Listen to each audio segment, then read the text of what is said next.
شروع اللہ کا نام لے کر جو بڑا مہربان نہایت رحم والا ہے۔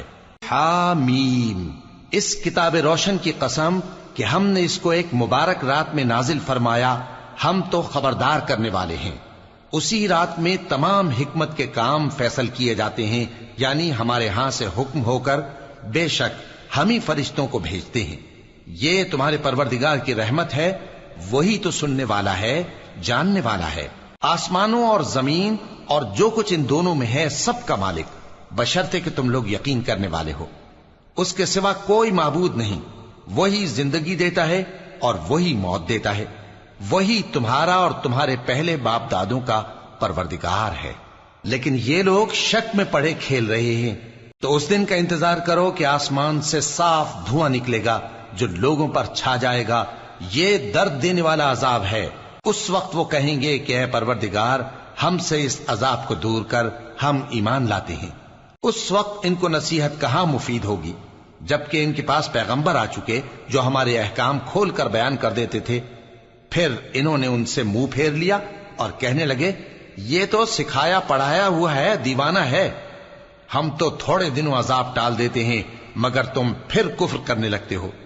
جس دن ہم بڑی سخت گرفت کریں گے تو بے شک انتقام لے کر چھوڑیں گے۔ اور ان سے پہلے ہم نے قوم فرعون کی آزمائش کی، اور ان کے پاس ایک عالی قدر پیغمبر آئے جنہوں نے یہ کہا کہ اللہ کے بندوں یعنی بنی اسرائیل کو میرے حوالے کر دو، میں تمہارا امانت دار پیغمبر ہوں، اور اللہ کے سامنے سرکشی نہ کرو، میں تمہارے پاس کھلی دلیل لے کر آیا ہوں، اور اس بات سے کہ تم مجھے سنگسار کرو، میں اپنے اور تمہارے پروردگار کی پناہ لے چکا ہوں، اور اگر مجھ پر ایمان نہیں لاتے تو مجھ سے الگ ہو جاؤ۔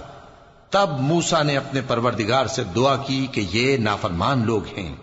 اللہ نے فرمایا کہ اچھا، میرے بندوں کو راتوں رات لے کر چلے جاؤ، اور فرعونی ضرور تمہارا تعاقب کریں گے، اور سمندر سے کہ ٹھہرا ہوا ہوگا پار ہو جانا، تمہارے بعد وہ پورا لشکر ڈبو دیا جائے گا۔ وہ لوگ بہت سے باغ اور چشمے چھوڑ گئے، اور کھیتیاں اور نفیس مکان اور آرام کی چیزیں جن میں وہ عیش کیا کرتے تھے۔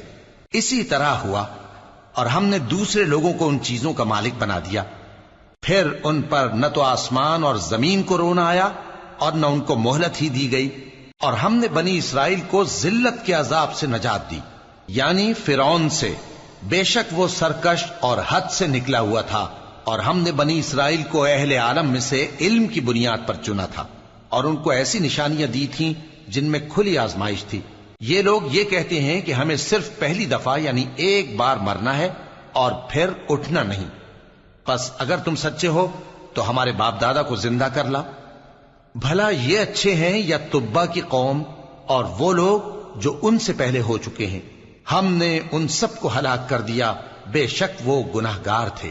اور ہم نے آسمانوں اور زمین کو اور جو کچھ ان میں ہے اس کو کھیل کے لیے نہیں بنایا، ان کو ہم نے تدبیر سے پیدا کیا ہے، لیکن اکثر لوگ نہیں جانتے۔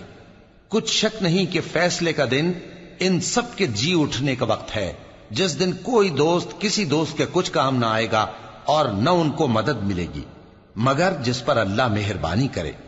بے شک وہی غالب ہے، بڑا مہربان ہے۔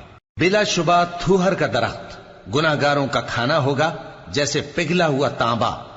وہ تھوہر پیٹوں میں اس طرح کھولے گا جس طرح گرم پانی کھولتا ہے۔ حکم دیا جائے گا کہ اس کو پکڑ لو اور کھینچتے ہوئے دوزخ کے بیچوں بیچ لے جاؤ، پھر اس کے سر پر کھولتا ہوا پانی انڈیل دو کہ عذاب پر عذاب ہو۔ اب مزہ چکھ، تو بڑی عزت والا اور سردار تھا۔ یہ وہی دوزخ ہے جس میں تم لوگ شک کیا کرتے تھے۔ بے شک پرہیزگار لوگ چین کے مقام میں ہوں گے، یعنی باغوں اور چشموں میں باریک اور دبیز ریشم کا لباس پہن کر ایک دوسرے کے سامنے بیٹھے ہوں گے۔ وہاں اس طرح کا حال ہوگا، اور ہم بڑی بڑی آنکھوں والی حوروں کو ان کی بیویاں بنا دیں گے۔